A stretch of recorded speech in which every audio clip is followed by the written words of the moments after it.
आलोक जी, लेकिन जो international banks हैं, जैसे स्टैंडर्ड चार्टर्ड ने भी कोलैटरल लेने से मना कर दिया था। अभी मैं बार्कलेज के बारे में पढ़ रही थी कि Barclays is going to sell off its exposure. तो ये क्या अब बार्कलेज ने भी एक तरीके से ये कह दिया है कि वो अदानी के समूह का जो भी कोलैटरल है वो लेंगे नहीं? इसको, ये बार्कलेज वाला जो एक अभी डेवलपमेंट आया है, इसको कैसे समझा जाए कि इन्होंने कोलैटरल लेने से मना कर दिया या फिर ये सेल ऑफ कर रहे हैं एक्सपोजर का? इसको हाउ डू यू कोड? नहीं, अगर वो कह रहे हैं कि हमने एक्सपोजर खत्म कर रहे हैं हम, तो इसका अर्थ है कि जो एक्सपोजर उनका था उसको वो बेच रहे हैं। क्यों कोलेट्रल लेने से इनकार तो पहले क्रेडिट स्विस ने किया और फिर स्टैंडर्ड चार्टर्ड ने किया। तो और हालांकि उसका मुझे बहुत तर्क समझ में नहीं आया, जो सिटी ग्रुप का, खासतौर पे सिटी ग्रुप ने जो बयान दिया, उसमें उन्होंने बयान दिया कि हम ये सिक्योरिटीज एक्सेप्ट नहीं करेंगे एज कोलेट्रल, लेकिन साथ में उन्होंने कहा इसका कोई सिग्निफिकेंट इम्पैक्ट हमारे बिजनेस पे या एक्सपोजर पे नहीं पड़ रहा है। तो मतलब ये है कि हमारे पास कुछ है नहीं, लेकिन हम इसको लेंगे नहीं। तो फिर वो बयान क्यों दे रहे थे, ये बात समझ में नहीं आई। कोई आपके पास जाए और कहे कि मुझे ये कर्जा, ये गिरवी रखना है और आपसे कर्ज लेना है, तब आप कहें तो ठीक है।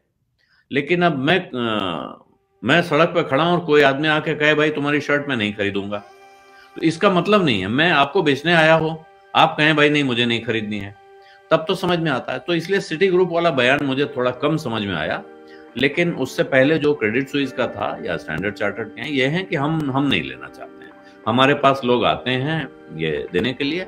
और स्टैंडर्ड चार्टर्ड ने नहीं, किसी एक इंटरनेशनल ब्रोकरेज ने यह भी कहा था कि हमने उनके बॉन्ड्स में 15,000 करोड़ डॉलर की ट्रेडिंग की है, तो 15 बिलियन, शायद 15 बिलियन की ट्रेडिंग की है। तो वो जो ट्रेडिंग की है वो मतलब है कि इस वक्त बहुत सारे देश अडानी के बॉन्ड, बहुत सारे इन्वेस्टर्स अडानी के बॉन्ड्स को खरीद रहे हैं। उसकी वजह है कि अडानी के जो बॉन्ड्स इंटरनेशनल मार्केट में ट्रेड होते हैं वो बहुत गिर चुका है दाम, वो इतना डिस्काउंटेड हो चुके हैं कि अब वो, अगर आपको ये डर ना हो कि अडानी का धंधा बैठ जाएगा, पैसा नहीं लौटा पाएंगे, तो ये बहुत अट्रैक्टिव जगह पे दिख रहे हैं। तो ये डर मुझे नहीं लगता है किसी को है फिलहाल कि अडानी का बिजनेस बैठ जाएगा।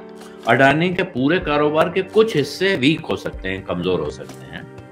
जो अश्वत्थ दामोदरन है न्यूयॉर्क यूनिवर्सिटी के स्टर्न स्कूल ऑफ बिजनेस के, वहां वो वैल्यूएशन के डीन है। वैल्यूएशन मतलब कंपनी, किसी कंपनी की क्या हैसियत होनी चाहिए, इसका वो हिसाब लगाते हैं। तो उन्होंने कहा था देखिए रिस्क बहुत बड़ा, ऐसा कर्जा जो है इनका बहुत बड़ा रिस्क नहीं है।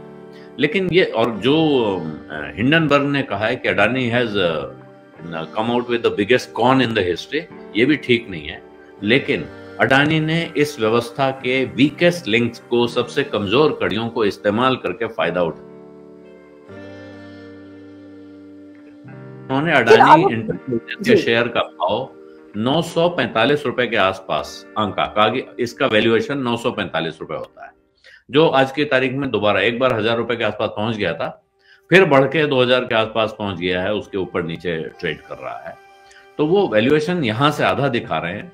लेकिन कई बार ऐसा होता है कि वैल्यूएशन दिखाने वाले जहां दिखाते हैं, बाजार उससे ऊपर का वैल्यूएशन देता है, क्योंकि बाजार को उम्मीद होती है कि इसमें आगे तेज कमाई होने वाली है, तो ये वैल्यूएशन धीरे धीरे करेक्ट होकर वहां पहुंच जाएगा।